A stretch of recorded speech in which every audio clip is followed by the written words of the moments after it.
Naku po, tinugis na ng mga kinaukulan itong si Atty. Harry Roque at nalaman ho ang kanyang pinagtataguan. Alright, welcome back to my YouTube channel. I'm Andes Vlog. Nako, breaking news. Mga kaibigan, latest update tungkol dito sa kinaroroonan ni Harry Roque. Tinugis na ho ng mga kinaukulan itong si Harry Roque. Nako po, mga kaibigan, kinumpirma ho ang kinaroroonan nitong si Atty. Harry Roque. Hindi naman po lingid sa inyong kalaman, mga mahal kong taga-subaybay, na medyo ilang buwan na din ho na itong nagtatago si Atty. Harry Roque sa Republika ng Pilipinas dahil mayroon po siyang nakabinbin na kanyang tinakasan sa pagkakakontempt niya po diyan sa Kongreso dito po sa usapin ng illegal na pugo na investigasyon. Datapwat sa puntong iyan ay ngayon po ay nagkaroon ng latest update na kinumpirma ang pinagtataguan ni Atty. Harry Roque. Saan nga ba ito nagtatago, mga mahal kong taga-subaybay? Dito sa ibabahagi ko po sa inyo ay mainit-init pa na mismo ang nagkumpirma dito ay ang mga kinaukulan na tinugis na itong si Atty. Harry Roque. Kaya sa pagkakataong ito, bibigyan ko po kayo ng latest update tungkol dito sa pagtugis kay Atty. Harry Roque. Nasaan ka ngayon, Atty. Harry Roque? Mas mabuti mga kaibigan, patapusin po ang vlog na ito.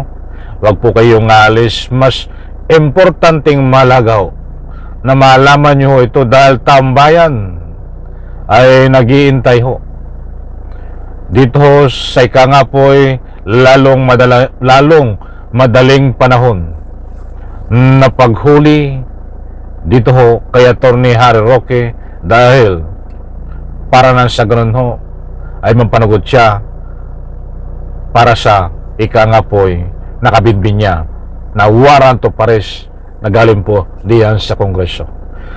Ito po, huwag na nating patagalin. Inaanyayaan ko po kayo na panoorin, pakinggan ang matinding pagtugis laban ho kay Atty. Harry Roque. Kinumpirma ho na ang kanyang kinaroroonan ay natagpuan, mga kaibigan. Ito ho, buhat po diyan sa leadership impact, ibabahagi ko po sa inyo. Pasensya na po sa aking audio, ako'y namamalat. And nandiyan po ipa-flash ko diyan sa screen. Ito po ay ilang hours lang ang nakakaraan galing po dito sa impact leadership. Pwede nyo pong i-screenshot, nandiyan ho sa screen ang larawan ni Atty. Harry Roque. BI confirms intelligence information on Harry Roque's whereabouts.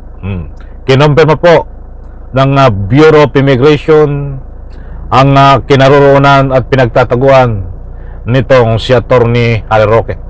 Maliwanag po, mga mahal kong taga-subaybay, at babasahin po natin ang nilalaman nito at nang sa ganun po lubos po nating maunawaan.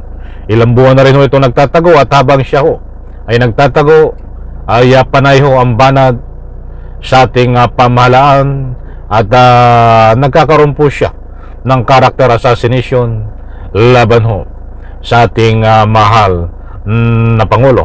At hindi rin po lingid sa inyong kalaman kung magugunitan nyo na ito rin di umano ang nagpakalat, sangkot sa pagpapakalat ng mga peking video na kung magugunitan nyo po may lumabas ang ating mahal na Pangulo na peking video na gumagamit ng pinagbabawal na gamot.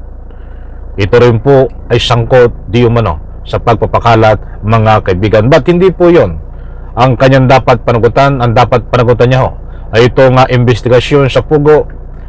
Kaya nga po mayroon siyang warrant of arrest laban diyan sa Kongreso. At siyempre, kabang-abang ho dito ay itong ongoing na preliminary investigation diyan ho sa ika nga po DOJ sa kaso niya pong qualified human trafficking na yan ho ay walang kaukulang piyansa, katulad po ng kaso ni Alice Go, katulad ng kaso ni Kibuloy, katulad ng kaso ni Senyor Aguila, na hanggang ngayon po ay nandiyan sila nakapihit sa kulungan habang nililitis ang kaso. Ganyan din ho ang mangyayari dito ho kay Atty. Harry Roque kapag nagkaroon ho ng probable cause at inakyat na sa korte ang kanyang kaso, ay lalabas po ang warrant of arrest. Nako, eto, babasahin po natin mga mahal kong taga-subaybay. Pasensya na po kung medyo napahaba ang ating explanation doon, ang paliwanag sapagkat dapat nating malaman ho. Ipa-plus ko rin po sa screen. BI confirms intelligence information on Harry Roque whereabout. Nandiyan po, kinumpirma ng NBI ang pinagtataguan, kinaroroonan ho nito si Atty. Harry Roque. The Bureau of Immigration has intelligence information on the whereabouts of former presidential spokesperson Harry Roque but has refused to disclose details. So, kinumpirma ng immigration ng mga nagagather ng mga intelligence na nakakuha po sila ng kumpirmasyon ng kinaroroonan po ni Atty. Harry Roque at pinagtataguan, subalit hindi po pwedeng ibigay ang complete details. Maunawaan po natin yan para nasa ganun ho ay ito hindi ika nga po makatunog. Unable to share information po ngayon at this moment, hindi pwedeng ibigay ang mga impormasyon kung nasaan si Atty. Harry Roque. But we do have intelligence information, but mayroon po silang kumpirmasyon kung saan naroon.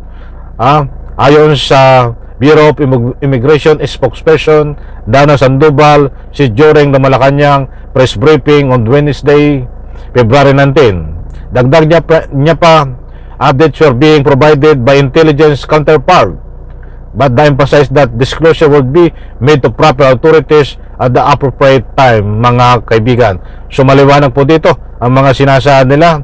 Mayroon po sila ongoing ang ika nga po pagtugis dito po kay Atty. Harry Roque, but anyway, maunawaan po natin ito at ika nga po kung tipid man ang pagbibigay ng anumang impormasyon, mga kaibigan, dahil ayaw po nilang mabulilyaso o makatunog si Atty. Harry Roque. Nandiyan po, ipapas ko na lang sa screen ang kabuwang statement ho tungkol dito sa kinaroroonan ni Atty. Harry Roque. Pasensya na po kung tayo ay hindi masyadong diniin ang pagtatalakay dito about sa kinaroroonan ni Atty. Harry Roque, sapagkat naunawaan po natin na katulad din po ng sinasabi ng Bureau of Immigration, bagamat kumpirmado ang pinagtataguan at kinaroroonan ni Atty. Roque, ay hindi sila magbibigay ng anumang impormasyon. Alam na this, mga kaibigan. Mga kaibigan, gusto ko lang pong ipaliwanag sa lahat pong hindi pa nakakaalam. Ito po si Atty. Harry Roque ay mayroon pong nakabinbin na warrant of arrest na galing po diyan sa Kongreso. Mga kaibigan, active warrant of arrest po yan, kaya nagkakaroon po sa kanya ng pagtugis, paghanap. Nandyan po nga ibinahagi ko sa inyo. Siyempre, ang kabang-abang din po dito, katulad ng nasabi ko kanina, itong mayroon po siyang kaso sa DOJ na qualified human trafficking, na wag po tayong magugulat, at alam kong magugulat dito si Atty. Harry Roque na kapag lumabas ang warrant of arrest sa kanya, ay lalo po siyang magkakaroon ng matinding pagtugis, mga kaibigan. So maliwanag po dito, mga mahal kong taga-subaybay, itong latest update kay Atty. Harry Roque ay alam na ho ang pinagtataguan, mga kaibigan. Naku po, tinugis na ng mga kinaukulan itong si Atty. Harry Roque at naalaman ho ang kanyang pinagtataguan. Mga kaibigan, abangan po natin yan. Hanggang ngayon po ay nag-aabang tayo kung ano ang magiging result po nito, sapagkat may pinagawakan po tayo kahit alam nila ang pinagtataguan ni Atty. Harry Roque ay medyo tipid muna. Kahit po tayong mabibigla kung ano man ang mangyari po dito, mga mahal kong taga-subaybay, na susunod pa ng mga latest update tungkol dito kay Atty. Harry Roque. Ito nga ba ay mahuhuli na? Ito nga ba ay ika nga po ay mabibitbit na para dalhin diyan sa Kongreso para isolbi at pagsilbi dito sa kanyang warrant of arrest. Abangan po natin, muli kong inuulit, ang paglabas po ng warrant of arrest tungkol dito sa ika nga po qualified human trafficking niya na kaso. Muli po maraming salamat, pagpalain po tayo lahat, babae. Sanlay ko sa video na ito, palakpakan.